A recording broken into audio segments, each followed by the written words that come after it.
Olá, eu sou Renata Pereira e estou aqui para mostrar para vocês um pouquinho da flauta doce, desse instrumento que é tão antigo para a história da música. Principalmente noções básicas desse instrumento. Por exemplo, a gente vai começar falando um pouquinho sobre a história desse instrumento. A flauta doce é um instrumento extremamente antigo, muito importante para toda a história da música e principalmente é muito interessante porque é um instrumento que perpassa por vários estilos e gêneros musicais. Atualmente, a flauta doce, além de poder interpretar peças e músicas do período histórico que foi o grande auge, que é o período barroco, ela também tem o seu papel importante na música popular brasileira e ainda na música contemporânea erudita, com trabalhos de improvisação livre, como o jazz, por exemplo. Agora eu vou falar um pouquinho para vocês então sobre a história da flauta doce, sobre a história desse instrumento tão antigo. A flauta doce surgiu provavelmente como instrumento artístico no século XIV na Itália. E é um instrumento que naquela época possuía, e ainda possui na verdade, mas naquela época ela sempre aparecia junto de uma família de instrumentos, chamados consorts. Naquela época existiam dois tipos de consorts. Os consorts inteiros, de famílias de mesmo instrumento, e consorts quebrados, quando você pegava instrumentos de diferentes famílias para fazer algum conjunto instrumental. Hoje em dia, a flauta doce também possui essa família, continua aparecendo com essa família de instrumentos, mas naquela época os instrumentos eram um pouquinho diferentes da forma da flauta doce que a gente conhece hoje. Por exemplo, naquela época existia uma flauta mais ou menos parecida com essa. Na Itália ou em países da Europa, existiam vários construtores que faziam vários tipos de instrumentos. Então elas têm mais ou menos a característica interna igual, porém, a característica externa pode ser um pouquinho diferente, umas tinham um anel diferente, um anel menor, um anel maior, porém o tubo é cilíndrico, né, com um canal super aberto, com uma janela super aberta. Então essa flauta, conhecida hoje como flauta renascentista, também é uma flauta doce. E naquela época esse instrumento era muito utilizado e existiam nessa família de instrumentos de flauta doce, flautas doces de diferentes tamanhos. Bom, assim como todos os instrumentos musicais, quanto maior o instrumento, mais grave ele é. No caso, essa flauta doce renascentista aqui é uma flauta doce indicada por um construtor italiano chamado Ganassi, mais ou menos em 1535, e tem mais ou menos essas características na flauta que ele cita no livro dele. E essa é uma flauta doce soprano, renascentista, correspondente a uma flauta doce soprano que a gente conhece hoje, que na verdade seria essa aqui mais ou menos, né? Que esse modelo já é um modelo barroco, né? Já é um modelo de 1650 até 1700 mais ou menos. E a flauta doce de modelo barroco é muito, essa aqui de madeira na verdade, mas o que é mais usado hoje em dia é um modelo de plástico, de resina, para modelos porque foi feito fabricadas em série, para facilitar o transporte, para facilitar a compra, para as pessoas poderem tocar, para os alunos poderem tocar, e até para facilitar o estudo da flauta doce em escola, que isso começou lá pela década de 40, 60 na Alemanha, quando muitos pesquisadores e muitos interessados na flauta doce começaram a descobrir que esse instrumento era muito interessante para esse estudo em escolas, esse estudo de musicalização infantil para crianças. Agora falando sobre a família da flauta doce, no caso dos instrumentos que a gente, com a forma que a gente conhece hoje, que é a forma dos instrumentos barrocos, né? Aqui a gente tem uma flauta doce contralto, todas elas são flautas doces, né? E essa aqui é uma flauta doce tenor. Quanto maior o instrumento, repito, mais grave ele é, a sonoridade dele. Então eu vou tocar um pouquinho para vocês, para mostrar a diferença dessas sonoridades. Primeiro eu vou comparar um pouquinho com a sonoridade da flauta Ganassi, da flauta renascentista.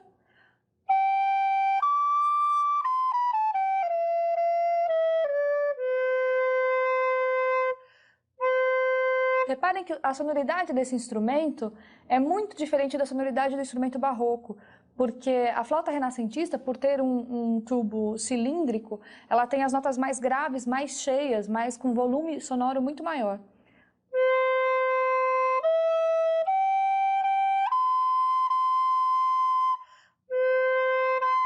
Posso soprar até até estourar, na verdade, porque ela suporta essa quantidade de ar, né?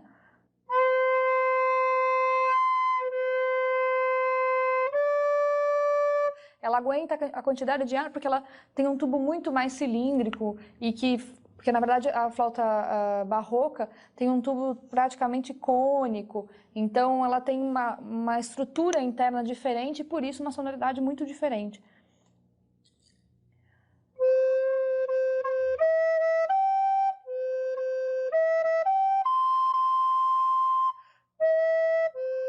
Um volume sonoro menor, né? Comparando então, relembrando agora o som da flauta doce soprano, comparado então com a flauta depois dela, a segunda flauta, a flauta doce contralto, que é um pouquinho maior e um pouquinho mais grave.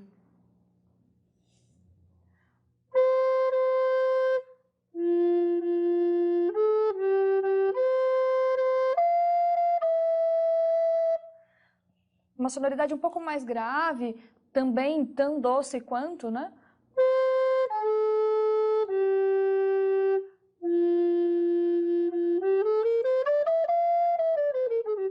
Uma diferença muito importante da flauta doce soprano, que é essa para a flauta doce contralto, é que a flauta doce soprano, a nota mais grave dela é a nota dó, e a nota mais grave da flauta doce contralto é a nota fá. Então ela tem aí uma quarta de diferença, né? Seria esse fá aqui. É bem mais agudo, né, do que esse fá. Bom, aí, seguindo na família, quanto maior o tubo, mais grave o instrumento. A gente tem a flauta doce tenor. Deixa eu virar um pouquinho.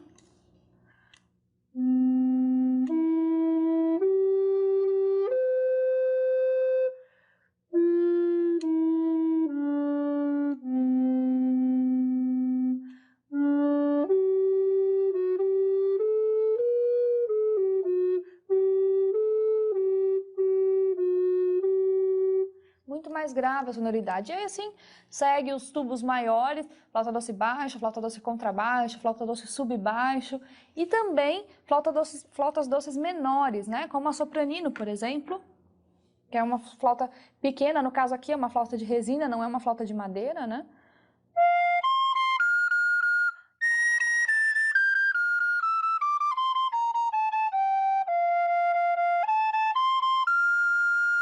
Quanto menor o tubo, mais agudo é o instrumento. Vou falar um pouquinho para vocês sobre a técnica do instrumento, porque independentemente do caminho que você escolher, de gênero e de estilo musical, a técnica, a base do ensino, a base da estrutura dessa técnica, desse instrumento, é a mesma.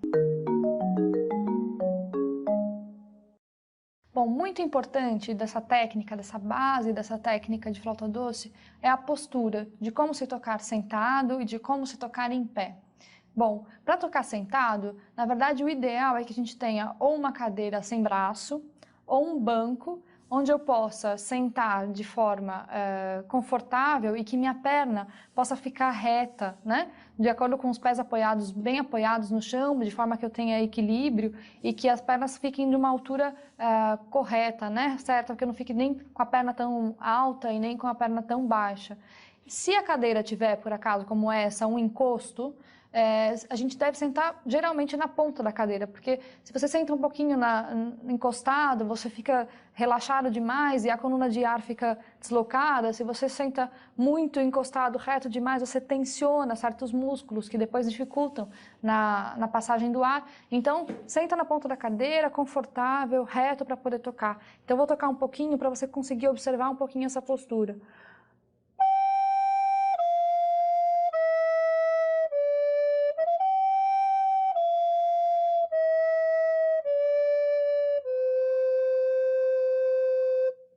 Bom, essa é a postura de se tocar sentado. Em pé, já é um pouquinho parecido, na verdade, com essa postura de se tocar sentado. Os pés também paralelos e retos, né? De forma com que eu tenha equilíbrio, que eu consiga ficar firme, que eu consiga ter uma consciência do plano, desse chão que eu estou firme, né, presa para tocar, para que dessa forma eu tenha um alicerce bem consistente, para que o meu corpo possa ter um equilíbrio também, para possibilitar toda a passagem do ar que a gente vai falar mais tarde. Coluna reta, braços nem tão encostados no corpo, nem tão abertos, né, braços, cotovelos mais abaixados, nem tão levantados, nem tão juntos do corpo.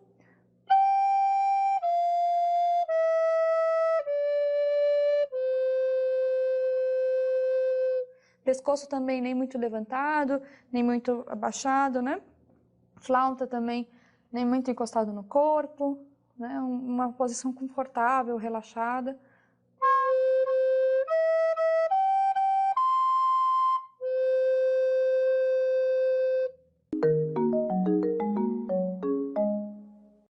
Bem, já falamos sobre postura, agora a gente vai falar um pouquinho sobre respiração e também sobre os pontos de apoio desse instrumento. Para começar, vou falar um pouquinho sobre a forma da mão e sobre os pontos de apoio, né? A flauta doce, quando eu toco, eu tenho 2 pontos de apoio muito importantes. Um é o polegar da mão direita, que é a mão que vai embaixo do instrumento, né? Porque a mão esquerda vai em cima, e isso não tem exceção, é sempre assim, né? Não é mão direita, não é trocado, é sempre mão direita embaixo, mão esquerda em cima. Então eu tenho polegar da mão direita, que é meu apoio, que nunca sai da flauta, do local da flauta, e tenho o lábio inferior, né? Quando eu apoio a flauta na boca, eu apoio sempre no lábio inferior, e o lábio superior envolve o bocal da flauta, de forma com que eu só tenha um bloqueio para que o ar não fuja. Não é que eu tenho que morder a flauta ou apertar demais a flauta, é tudo de forma muito relaxada. Claro que esse relaxamento, a gente não pode falar que é completamente relaxada, porque existe uma tensão, tanto de corpo quanto de músculos para a respiração, mas é o mais relaxado possível, né? Então, quando a gente coloca a flauta na boca, coloca no ponto de apoio no lábio inferior, polegar da mão direita, envolvo a flauta, nunca no dente, de forma alguma, né? Envolvi a flauta com o lábio, e aí eu posso tocar sem apertar, né? Não é também um lábio fechado, assim, né? Mas de forma, um lábio relaxado, né? Que eu possa envolver a flauta. De forma com que eu possibilite toda essa musculatura, né, mais relaxada, para que esse som saia bonito, para que esse som tenha uma cor bonita, né?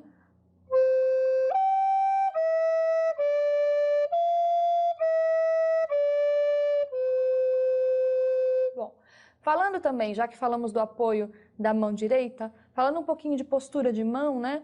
A mão, os dedos, quando colocam nos orifícios, né, nos furos da flauta, é sempre a pontinha do dedo, essa parte mais gordinha do dedo, né? Que a gente coloca nos orifícios, e na verdade é a mão o mais relaxada possível. A forma da mão é a forma mais natural. Então podemos fazer um exercício para descobrir como que é a postura mais ideal para a sua mão, se a sua mão é grande, se a sua mão é pequena, independente da mão que seja, né? Eu solto o meu braço e deixo a mão mais relaxada possível. Quando eu trago ela nessa forma aqui em cima, deixo ela na forma que ela estava lá embaixo, relaxada. E ela tem uma forma arredondada, uma forma praticamente uma forma de C, né? E quando eu coloco os dedos na flauta, tenho que tentar manter esse túnel aqui, né? Esse C, essa letra C nas 2 mãos, né? O mais arredondado possível e mais confortável possível também, porque não é nem tão forçado, nem tão levantado, porque senão de forma que eu não consiga fechar esses orifícios, né? Mas de uma forma mais relaxada possível. Então, sempre que tiver dúvida na forma da mão, solta a mão, relaxa a mão e volta a mão para a flauta, né? Dessa forma mais relaxada. Porque se você voltar assim, ó, assim, você não tem movimento mais tarde, né? Você até consegue tocar no começo, mas depois vai ficar um pouquinho mais complicado, pode dar dores nas mãos e tal. A flauta doce, por ser um instrumento de sopro, a gente precisa dar muita atenção e muita prática também na questão da respiração, porque é a respiração que vai fazer com que, aliado a outras coisas também, mas é que é a respiração que vai fazer com que o nosso som seja um som consistente, som bonito e que tenha vida também, né? Bom, tem 2 tipos de respiração. Um tipo, o primeiro, que é o mais assim utilizado, não sei porquê hoje em dia, mas às vezes as pessoas pegam um hábito sem saber o que estão fazendo, no caso, na questão da respiração mais alta, né? Que é uma respiração que enche só a parte superior, dos menos dá uma impressão de que você está enchendo o pulmão junto com os ombros, né? Essa respiração alta aqui, que não é a mais utilizada para quem toca instrumentos de sopro, porque na verdade a gente vai falar um pouquinho mais sobre a respiração mais baixa, que é a respiração que a gente quando usa o diafragma, os músculos, né, essa parte intercostal aqui e o diafragma, né? O diafragma é um músculo que divide essa cavidade torácica aqui, né, e a parte do estômago, né? Então é um músculo que vai ajudar a gente a ter uma certa resistência nesse ar, nessa coluna de ar. Então, para isso, sempre que eu for tocar flauta, respiro sempre pela boca, nunca pelo nariz, né, dessa forma. Então, para tomar ar, para conseguir produzir um certo som, né, eu abro a boca e imagino como se o ar estivesse entrando sozinho, na verdade, porque eu não preciso fazer muita força para que esse ar entre, né? Abro a boca, respiro e jogo esse ar com uma certa pressão, né? Pensando em jogar para baixo, para o chão, mas para forçar esse diafragma até um certo movimento, uma certa resistência, para que eu possa também manter mais esse ar, né? Então, respiro e abro, né? Essa parte aqui intercostal e o diafragma ele desce, né? Ele abaixa para ter uma certa resistência e quando eu solto o ar, esse diafragma sobe novamente, né? E aí ele fica na posição de... Quando ele está subindo, ele fica numa posição de tensão, né? Então, respirei pela boca, segurei um pouquinho o ar e aí eu vou começar a tocar. Então, sempre que eu for fazer esse tipo de movimento, para qualquer nota musical, né? Uma nota só, vamos pegar, por exemplo, a nota Sol, né? Vou respirar e aí seguro um pouquinho e toco. E o ar fica até, né? Até você conseguir. Isso é uma prática e tem vários exercícios para isso. Por exemplo, se você em casa puder observar quando você dorme, por exemplo, né? Você está deitado numa cama e aí você automaticamente, quando o corpo está totalmente relaxado, você não tem como fazer esse tipo de respiração, né? De erguer os ombros para respirar enquanto você dorme. Então, automaticamente, esse músculo diafragma, ele dá uma trabalhada e aí você consegue sentir toda essa parte de respiração, né? Então, observa um pouquinho em casa como que você faz isso à noite, né? Como que você respira. Porque é exatamente esse movimento que você tem que fazer para qualquer instrumento de sopro, né? Então, mais uma vez, só para você perceber, não vou falar agora, mas eu vou respirar e vou tocar mais uma nota.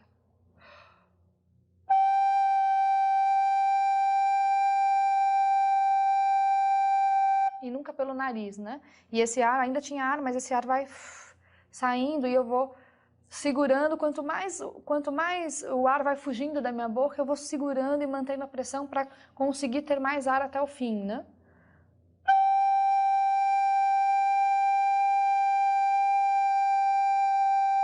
E corto com a língua. Nunca deixo o ar acabar por completo, né? Porque senão você fica sem a sonoridade ideal dessa nota, né? Essa nota morre sem ar. Né? A afinação cai, tudo muda. Então, quando eu vejo que o ar está acabando, que não tenho mais, eu uso a língua para fechar essa passagem desse restinho de ar que tem, e assim a nota termina mais perfeita, né?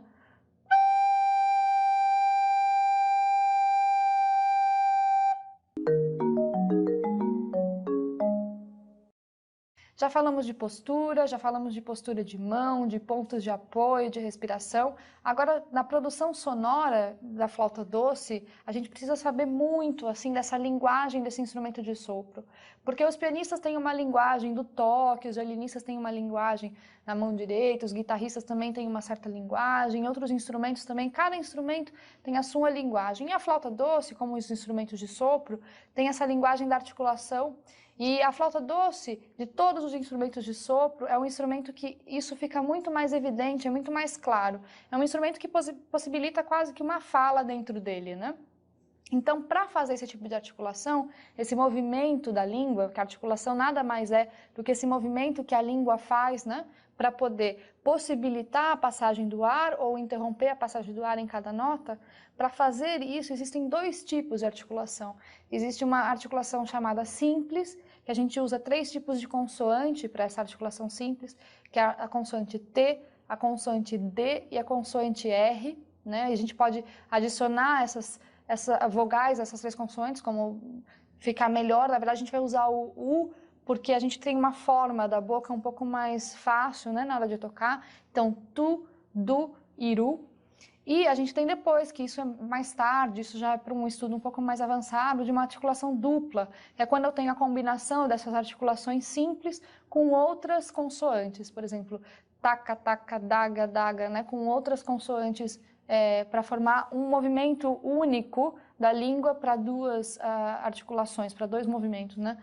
Então aqui a articulação simples, eu vou falar só de tu a princípio, para a gente aprender como que funciona essa movimentação. Então quando eu toco flauta doce, coloco a flauta na boca, pensei na postura, pensei na respiração, em todo o movimento que a gente já tinha comentado anteriormente, eu nunca coloco a flauta na boca e somente sopro, né? Porque eu não tenho uma definição certa desse som. A língua faz esse trabalho com o ar, né? Então eu encosto a língua um pouquinho no céu da boca, mais perto do dente da frente, e como se eu estivesse falando a consoante T, ou tu, a sílaba tu, né? Como se eu estivesse falando essa sílaba, sem som, dentro da flauta, eu imito uma nota, por exemplo.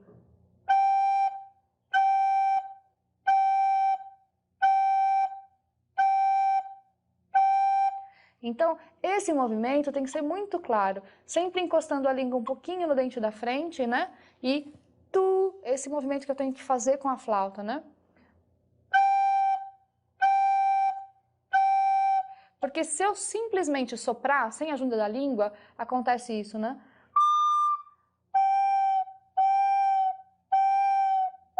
Eu não tenho uma definição do começo dessa nota e do término dessa nota, né? Com tu e sem o tu.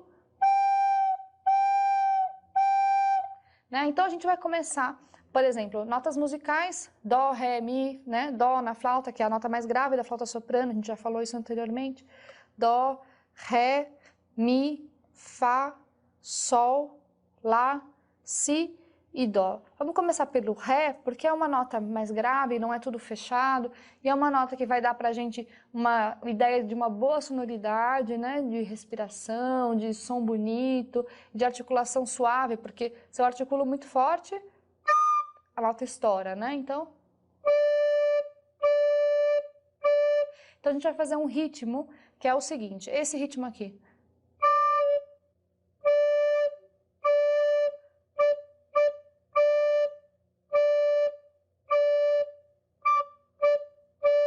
Sempre com tu, tu, tu, tu, sem falar isso, mas com o movimento da consoante dentro da flauta, né?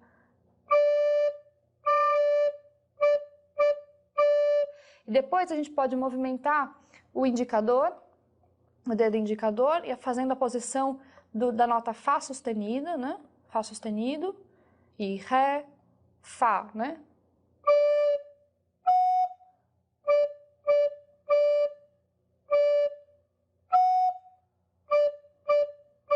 Sempre esse ritmo, com esse movimento de tu, tu, tu, tu, tu, para essa articulação ficar bem clara e a gente aprender esse movimento. Claro que tem horas que a gente esquece, tem horas que vai embora, mas a gente precisa ter essa consciência desse movimento, sempre também respirando pela boca, para começar a deixar automático isso. Tem hora que vai pegar a flauta e vai esquecer desse movimento, mas é muito importante que se pegou a flauta para tocar, lembra que tem que movimentar a língua.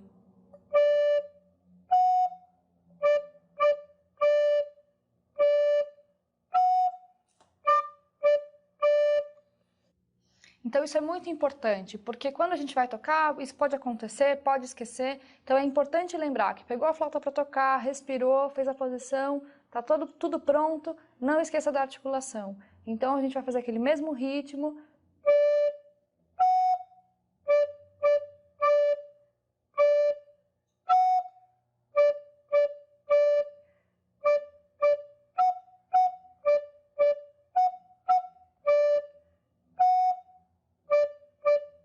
Bom, a gente já falou de articulação, falamos de Ré, de Fá sustenido e agora mais uma nota, o Mi. Então a gente vai fazer um trabalho também com uma nova articulação agora, o T você vai estudar em casa, vai treinar, vai tentar entender esse movimento, e agora a gente vai usar a consoante D, né? Então, Tu pro Ré e Du pro Mi, na verdade, né? Que é a próxima nota que a gente vai trabalhar agora.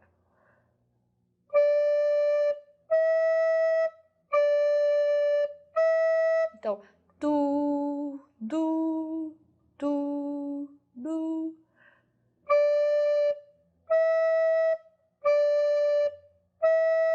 Para conseguir entender esse movimento. Porque depois, qualquer articulação você pode aplicar em qualquer música que você for tocar, né? Quer fazer um movimento mais forte, mais duro, usa a articulação T, né? Mais suave, um D. E assim vai, né? Bom, de novo o exercício do Ré e Mi com T e D.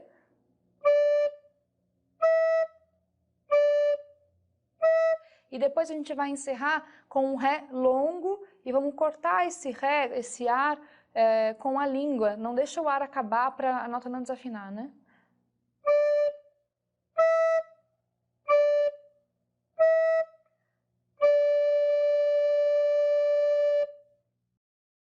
Continuando o trabalho de articulação, agora eu vou falar um pouquinho sobre a articulação do R, né? E a gente vai trabalhar com uma melodia muito conhecida, um folclore americano, que são as três notas que a gente acabou de mostrar, Ré, né? Mi e Fá. Então, o movimento de língua que eu vou fazer, a música é essa, na verdade. Primeiro eu vou tocar a música para vocês.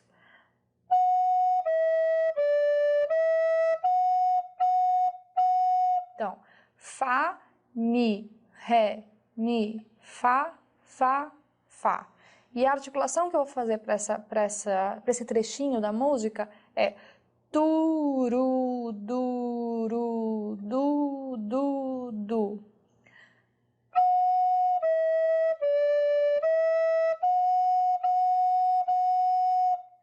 Então, uma coisa que pode acontecer é o movimento do tu pro ru, né? Turu, pode ter no primeiro momento a língua pode mexer um pouco demais e pode ter um certo ruído, o dedo não vai junto. O dedo tem que ir exatamente junto com a língua, né?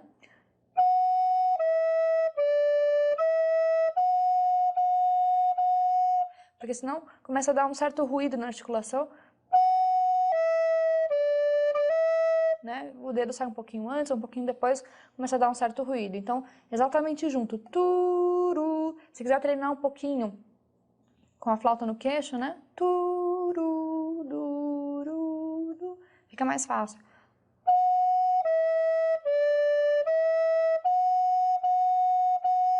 Cuidado também para quando fazer esse movimento da língua, né? A língua tem que estar bem na pontinha do dente, né? Tu bem com a pontinha da língua faz esse movimento turu, né? Na ponta em cima dos dentes superiores, né? Aqui bem em cima no céu, aqui em frente ao dente superior, faz esse movimento com a pontinha da língua, porque senão você começa a mexer a língua, você começa a mexer toda essa parte aqui da musculatura, começa a tensionar, o som fica feio, começa a dar ruído também no som, né? Senão você mexe muito a língua, começa a mastigar, né? A ideia é que não tenha movimento nenhum aqui, né? Só a pontinha da língua.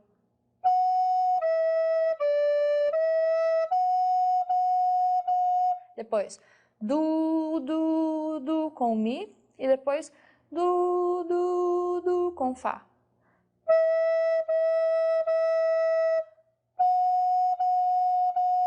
Depois, duru, duru, du, du, du, de novo.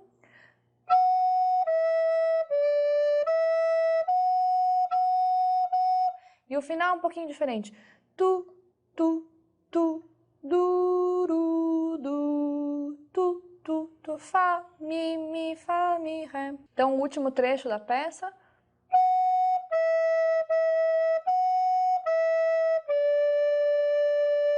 Fá, mi, fá, mi, ré, com a articulação tu, duru, du.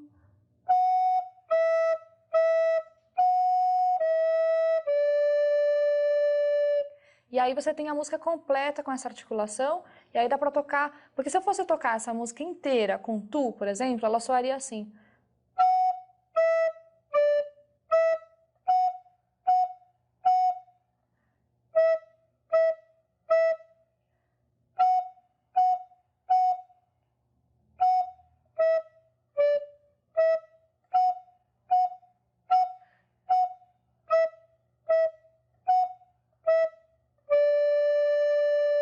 Agora então com a combinação das consoantes turudo.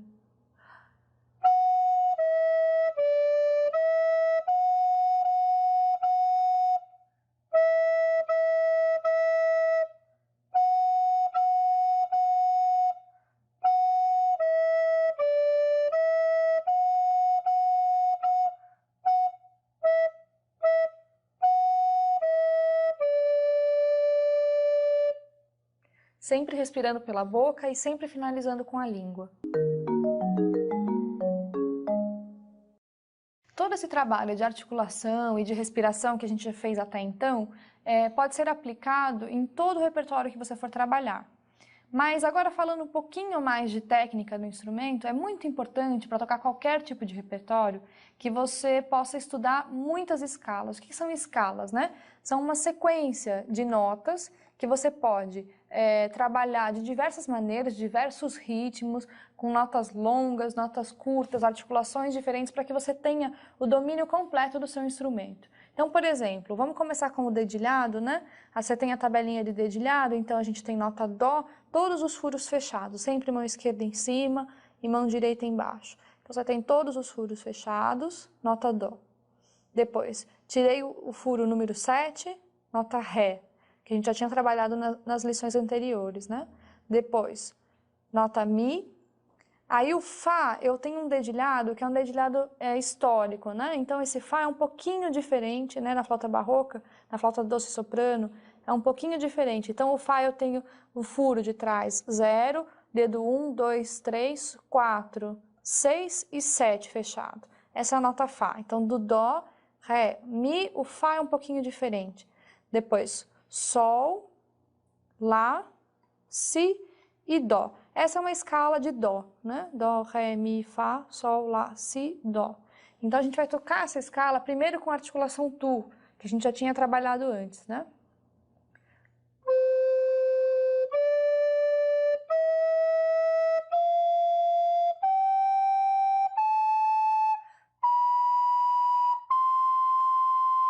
Essa é uma escala. Eu posso fazer um pouquinho mais rápida, com uma quantidade de ar única, né, para ela.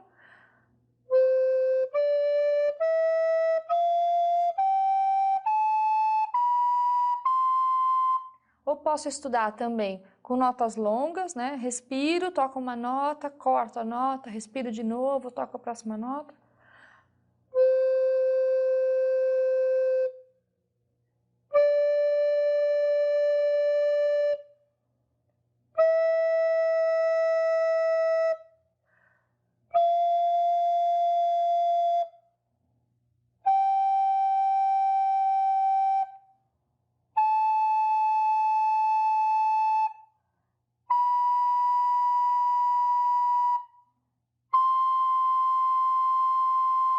E isso de forma tanto ascendente quanto descendente, né?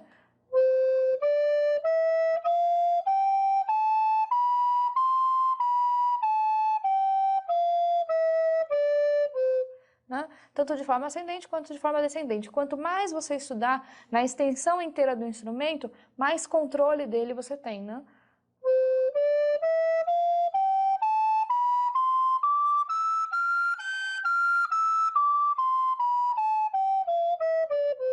Isso dá para fazer com todas as articulações, com todos os ritmos. Então eu vou propor um esquema rítmico para a gente fazer com todas as escalas, porque eu posso começar de Dó a Dó, posso começar de Ré até o outro Ré, de Mi até o outro Mi. Então o primeiro esquema é fazer com todas as notas.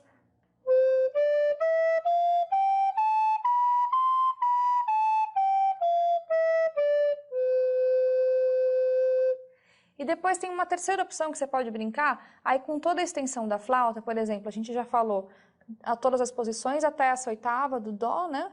Depois você tem Ré, que você vai ter o dedilhado para te ajudar, então você tem Ré aberto atrás.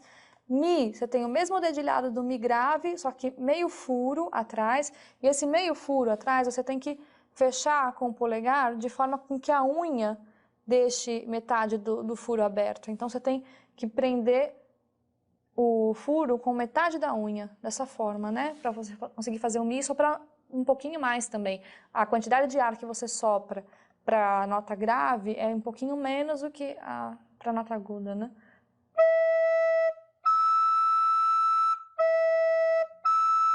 E esse movimento do polegar é muito importante também de mostrar, porque é sempre com esse canto da unha com a carne aqui do dedo que você faz esse movimento. Esse dedo nunca, essa falange nunca pode ficar abaixada, né? Lembra daquela postura da mão relaxada? Eu tenho que ter sempre o C aqui. Então esse movimento aqui, sempre com o canto da unha, né?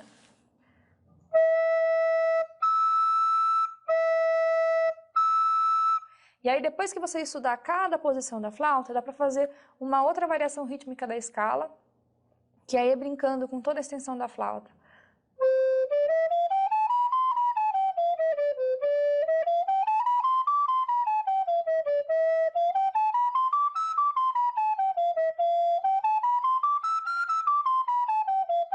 Até a última nota da flauta e depois descendo até o Dó novamente. Claro que esse esquema rítmico também dá para ser feito lentamente, depois vai acelerando até você conseguir uma maior destreza de dedilhado. E você também pode fazer com outras articulações, por exemplo, aquela que a gente já tinha falado, o D, o R, e também uma nota ligada, um sopro só, tu, um único tu para todas as notas, por exemplo. Tu, e mantém o ar para todas as notas, e só movimenta os dedos, né?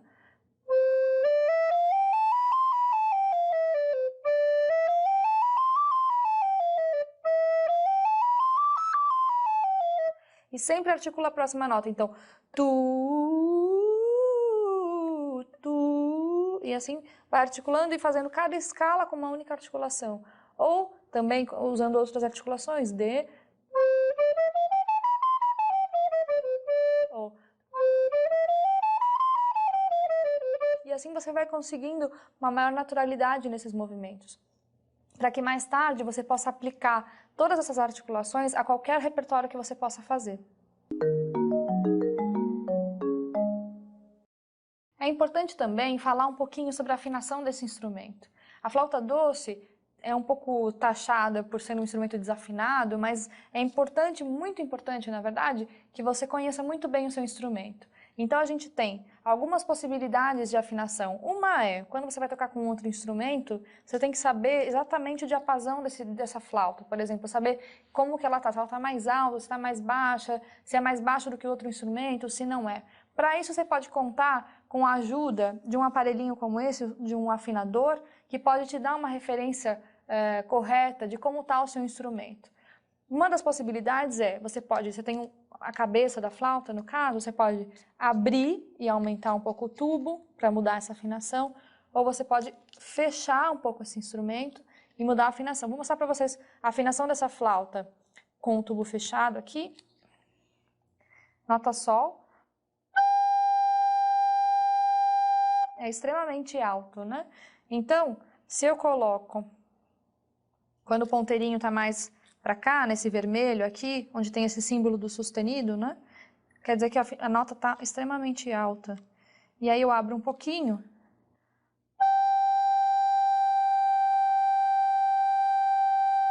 E estou completamente aqui no verde, né? Com a nota Sol. E aí essa nota está afinada. Bom, já localizei por algumas notas, né? Sol.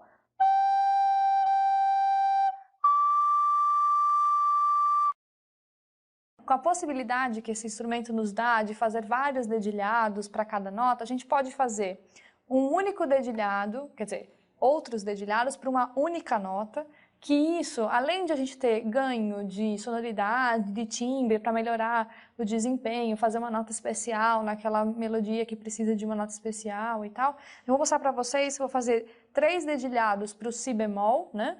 Que são notas alteradas da flauta, por exemplo, Fá sustenido, já tinha falado no começo, tem Fá natural, Fá sustenido, Si, Si bemol. Então, eu vou fazer o primeiro dedilhado do Si bemol, que seria esse, né?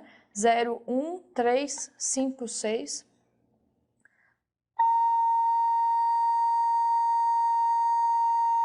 Ele está um pouquinho baixo, ele está oscilando aqui, né? Quase afinado. Mas como se tratando de si bemol, de uma nota que pode ser uma terça de um acorde menor ou um acorde maior, isso não tem muito problema, né? Então ela pode oscilar um pouquinho. Depois a gente faz um outro dedilhado. E eu tenho que tentar manter o som na mesma oscilação que estava o primeiro dedilhado.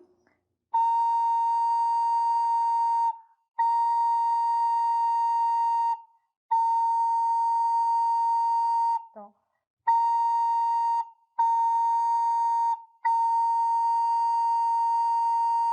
e dá para fazer várias notas, né? Para achar um dedilhado alternativo para cada nota, eu pego sempre a nota acima da que eu quero achar. Por exemplo, eu quero achar um dedilhado real para Sol, por exemplo. Então, eu pego a nota acima, que é o Lá, e vou colocando o dedo, fechando o tubo, para conseguir chegar num dedilhado de uma nota Sol, né? Então, eu tenho Lá e eu quero chegar num Sol.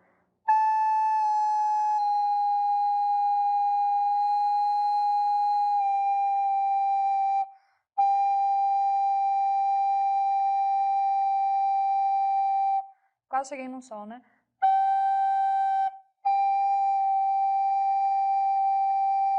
Tem que soprar bem pouquinho para conseguir afinar. Isso me facilita quando eu tiver que fazer uma sonoridade, por exemplo, muito fraca, né, uma sonoridade piano, que a gente fala em música, né, suave. Eu posso fazer, em vez de terminar uma música,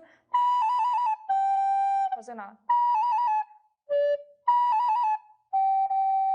Em vez de terminar forte, e tentar afinar essa nota, né? De forma com que eu tenha uma outra sonoridade mais rica. Isso a gente pode fazer com qualquer nota, com qualquer dedilhado, para ter mais... Esse instrumento nos possibilita muitas coisas, uma riqueza de sonoridades e de timbres muito interessante, de articulação. Então, sabendo usar e conhecendo o instrumento, a gente consegue tocar qualquer tipo de repertório. Bom, é importante falar também sobre os cuidados que a gente deve ter com um instrumento, porque além de tudo aquilo que a gente já falou, respiração, articulação, sonoridade, postura, que tudo isso influencia no resultado final do seu som, o cuidado com o instrumento também. Então, no caso, se você tiver em casa um instrumento como esse de madeira ou um instrumento de plástico, de resina, aquele instrumento que é de plástico dá para ser tranquilamente desmontado como este, né? A gente pode tirar a cabeça da flauta e o pé da flauta, né? No caso dessa flauta aqui é em 3 partes, né? Porque tem flautas que são somente em 2 partes, o pé não desmonta, né? Mas no caso da flauta que desmonta inteira, você tem, se for de plástico, você tem a possibilidade de lavar completamente com água, com sabão, lavar bem, limpar todos os orifícios, limpar, jogar água no bloco, né? Que é essa parte aqui, jogar água na janela com muito cuidado, secar e ter um instrumento sempre limpo, né? No caso da flauta de madeira, não vai dar para lavar, jogar embaixo d'água, por exemplo, com sabão, mas é importante que você leve, se for de um construtor, né, ou se for de fábrica de madeira, mas que você possa levar para uma pessoa que constrói, que faz manutenção desse instrumento. E aqui no Brasil a gente tem alguns construtores de flauta doce que estão em atividade, fazem bons trabalhos. Então é importante levá-los, para levar os instrumentos para eles, para que eles possam fazer uma manutenção, reafinar, mexer um pouquinho na janela, no bloco, tirar o bloco, limpar e tal. Para você ter sempre um instrumento em dia, para que ele possa também te ajudar a produzir uma sonoridade boa. Ainda, a questão de afinação, você também pode, na hora que for fazer a manutenção, colocar um pouquinho de massa ou de cera de abelha nos orifícios. Se você tiver uma dificuldade muito grande de afinação em alguma nota, você pode fechar com um pouquinho de cera. Não sei se dá para mostrar aqui um pouquinho da cera da flauta, que tem num orifício aqui. Você pode pôr um pouquinho de cera ou um pouquinho de massinha para poder fechar esse orifício, ou tirar um pouquinho, raspar um pouquinho para você ter uma afinação melhor. Isso tudo um construtor pode te orientar melhor como fazer isso. Você tem um instrumento bom na sua mão para você ter uma boa sonoridade, um bom resultado do seu trabalho. Espero que você tenha gostado desse trabalho, de conhecer um pouco mais sobre a história da flauta doce e sobre a técnica desse instrumento. Uma dica importante para que você possa continuar o seu trabalho de forma consistente, além de praticar e de estudar todos os dias, ouça bons intérpretes, procure DVDs interessantes, assista concertos, espetáculos, para que você consiga ter o maior número de informações possível para poder ter realmente uma boa representação desse instrumento, para que você possa fazer o seu trabalho além de ser muito musical e muito gostoso, né, com uma base boa de técnica, de interpretação, e que você seja muito feliz fazendo esse tipo de trabalho.